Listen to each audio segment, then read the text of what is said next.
Salam. Müsahibədə belə bir sual verilə bilər. Aqressiv uşaqla necə davranmaq lazımdır? Bu suala bu cür cavab vermək olar.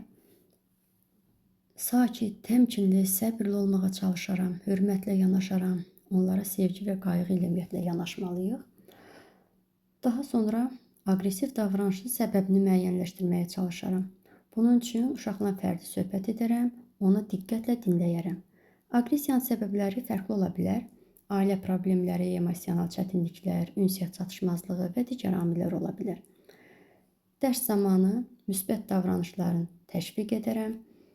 Dərsdə aydın sinif qaydaları tətbiq edərəm. Uşağın özünü ifadə etməsinə imkan yaradaram. Uşaq özünü ifadə edə bilsin. Onun hər xırda davranışını mükafatlandıraram.